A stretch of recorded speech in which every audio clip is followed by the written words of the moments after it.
Yo, it's the Field Pros. So I figured it is time to have an NBA player ranking video with the bubble playoffs looming around the corner. Uh, just like how tennis ranks their players. So I feel like the top three that they chose for MVP is a pretty fair list when you consider the criteria that's generally accepted for the award. You factor in team's record. In this case, LeBron and Giannis teams are the one seeds respectively. Outside of that criteria, the best players with outstanding talent on the best teams record-wise. You have to look at outstanding individual seasons out of other teams that still have good records. So the Rockets are sitting at 4 seed right now. Uh, they're only a game or two in the loss column. Actually, they're even in the loss column with the Nuggets as of today. So they're right there for that 3 seed. But you have James Harden as the other selection for the MVP finalists. So you've got LeBron, Giannis, and Harden. That's a pretty good list. I feel like I don't really have a problem with any of those players in the finalists. So with that said, I feel like we'll start out of those three players, the one player who I can, in my opinion, who is not the best out of those three, LeBron, Giannis, and Harden. If I had to pick one to rank at number three, it would have to be Giannis. There's just no way I can take Giannis over LeBron James at this point in Giannis's young career. Um, Giannis has never, he's had that playoff run that he had.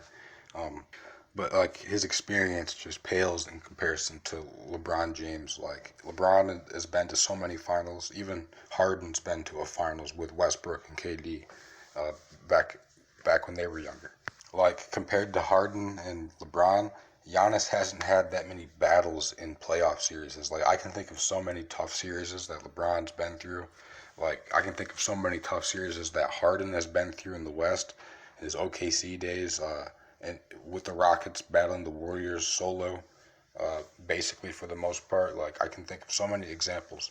Not to mention teams aside, LeBron is a much better range shooter than Giannis, and he's also can run the offense. Giannis is almost like he's a wing player. He's almost exclusively like a downhill player. He's not.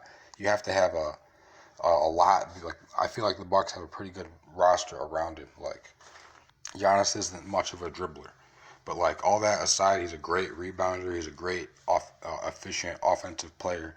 So obviously Giannis is a freak of nature, but I'm just specifically comparing him to these other MVP candidates, and Giannis only shoots 60% from the free throw line. That's also something that's going to hurt you late game in the playoffs. Like he gets to the line, but he misses. He leaves a lot of points there, and that's something that can be improved upon as he gets older. The dude's like 25. So, but like down the stretch in a game, like I would much rather have LeBron or James Harden on my team. Plus, Giannis won the MVP a season ago, so I don't feel like he's that good to where he's that much better than the rest of the field that he should get two in a row. Like rarely do I think a player should ever get two in a row, and two MVPs in a row. I don't think Steve Nash deserved his back to back in the day. Like uh, I feel like somebody like Kobe should have got that one, or maybe LeBron, maybe something like that. Like don't I'm not lying. I love Steve Nash, but I'll tell him to his face he's not better than Kobe Bryant or LeBron James at any point. But back onto these rankings. So yeah, that's why I'll put Giannis at three. Now obviously I'm a Rockets fan. I've been Harden Westbrook fan their whole careers.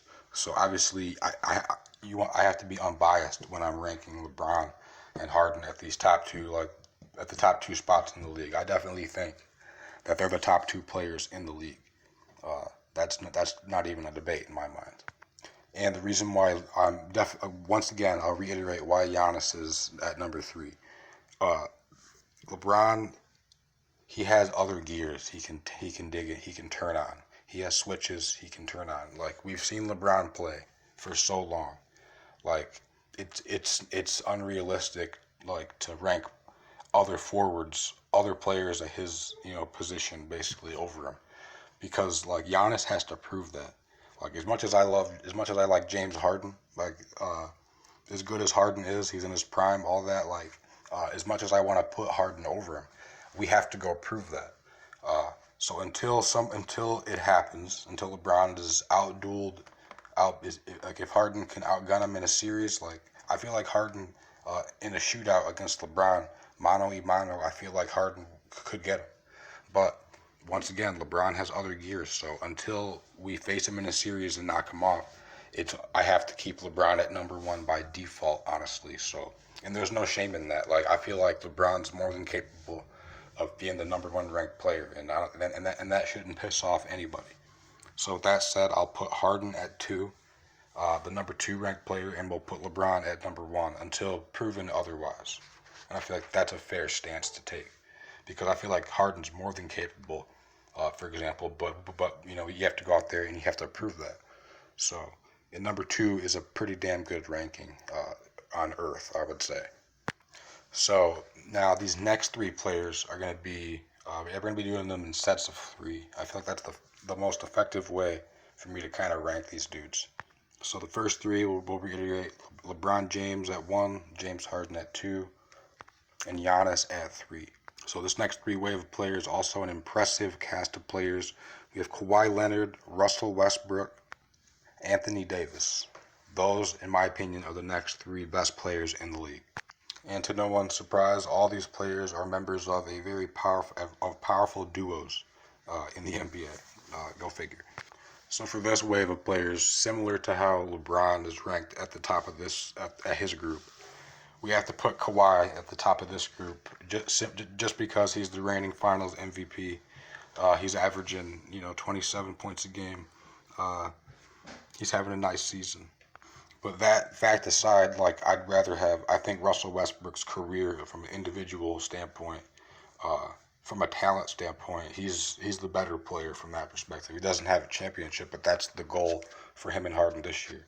So to round out that top 5, we'll put Kawhi and Russ into that top 5. Russ, just like LeBron, Giannis, and James Harden, is also an MVP winner. And it should be noted that contrary to popular belief, a regular season MVP is more.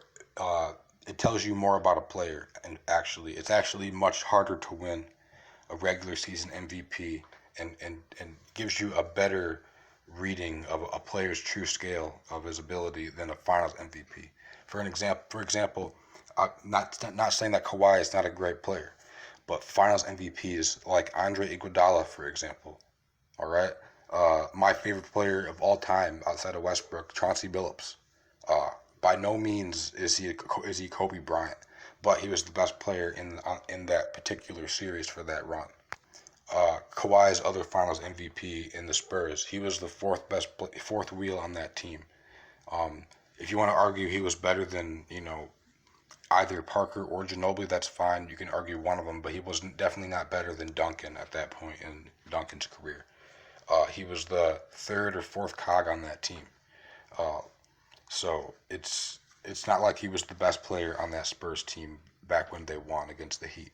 But nonetheless, I still chose to give him the nod and put him at the 4 and put Westbrook at 5 just because he's the reigning Finals MVP and his stats are comparable to Westbrook. Russ averages about half a point more per game than Kawhi. Kawhi's at 27.1. Russ is at 27.4. Westbrook gets 8 rebounds to Kawhi's 6.9. And obviously Russell gets, a lot more assists than Kawhi Leonard. Kawhi's not much of a playmaker. He gets about 4 assists a game. Russ is, going to get you over 7 a game.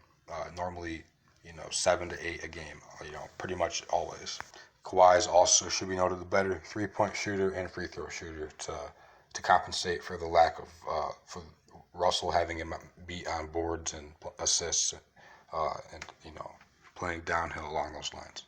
So after those 2, we'll bring in Anthony Davis, like we said. Also, another great player, arguably one of the best defensive players in the league this year. He should be in the running for DPOY for sure. So for the next group of 3 to round out, to give you the end of the single-digit ranked players. At ranked number 7, 8, and 9, we have Dame Lillard, Luka Doncic, and Paul George. Now, the reason why Dame is at 7 over Luka, one, Luka has never played in a playoff series. Number two, with the absence of guys like Steph and KD and Clay in the league, the best range player is probably Dame Lillard, honestly. This dude's got ridiculous. He shoots nearly 40% from three. He gives you almost 30 points a game, basically 30 points a game. He shoots, 88+% from the free throw line. Like, this dude is designed. His game is designed for high offense and big fourth quarters, and he can have explosive quarters. This dude's a dude who I actually respect his game. And in case you haven't noticed, I have most veterans on this list ranked over younger players because one, playoff experience means something. A player's career body of work means something. There's some amazing young players in this league, but I can't just anoint you this high on the list. I have to be able to look at everything you've done. You have to be good today, and you have to have been good for, longevity plays a factor. So I'm definitely confident with Dame and Luka at that 7 and 8 spot. And now that I think about it, I think I'll have to take Paul George out of that last number 9 spot. I'll have him be Paul George is a great player. I'll have him be an honorable mention for this top 9 because he's missed some games this year and he's only averaging 21 points a game, 5 rebounds and 4 assists. I can't put you in the top 9 with your production, despite that I know that he can, he's probably going to average closer to 26 points a game or more in the playoffs. So we'll have to pull him out, and in replace of him, I think I'll go Joel Embiid. I think that's a better pick there. It rounds out that top 9 with another big.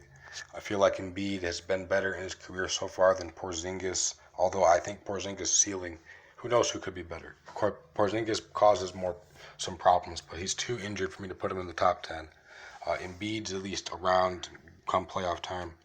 So, Jokic is also an option. The Nuggets have a good record. So I really don't know who I want to put at that last spot, that number 9 spot. Should it be, Joel Embiid? Should it be Jokic? I talked about Paul George. Jimmy Butler, it doesn't seem like he's better than those 3 players, although the team, Jimmy Butler and Jokic's impact is pretty similar to their teams. They're both the best player on the team, but the team is pretty well-rounded. So it's really tough. So we'll go over that list one more time from 1 to 8 because we're pretty confident with that. We got LeBron James at 1, James Harden at 2, Giannis Antetokounmpo at 3, Kawhi Leonard at 4, Russell Westbrook at 5, AD at 6, Dame Lillard at 7, Luka Doncic at 8, and number 9, like we're saying, do we want to put Embiid there? Do we want to put Jokic there? Do we want to put Jimmy Butler there? Do we want to put a young cat there that's, like Trae Young, who's averaging, 29 points a game right now? Do we want to put, Bradley Beal there? Like, the reason why it's hard to put Beal and Young so high is because their team's record is just so bad. Like, if you're a top 10 player in the league, like, I don't care, like, almost what your teammates are. Like, you're gonna have that team, like, into the playoffs. Like, when KD left, Russ had the youngest team in history of the league. Not even kidding. It was literally the youngest team possible, and he had that team have like 47 wins. They were in the playoffs as a 6th seed, I believe, despite having nothing on the team. So it's like. So I think it's fair to give Trae Young the benefit of the doubt that it's only like his first or second year in the league. So, but the team's just, it just lost so many games. So that number 9 spot, I feel like just because of all that stuff I mentioned, Paul George is, really should have the spot, honestly, if his stats matched what I know he's capable of, and he's missed some time this year, but. Like I said, it's really tough to put it there. I almost want to just give it to Trae Young just because of the fact that his ceiling is the highest out of all those players. So we'll leave it at that. The comment in the comment section who y'all think should have that last spot. And if I missed a player, please let me know. I don't think I did though. Maybe Devin Booker, Donovan Mitchell. So there's a lot of good players in the league. So we'll catch you guys next time.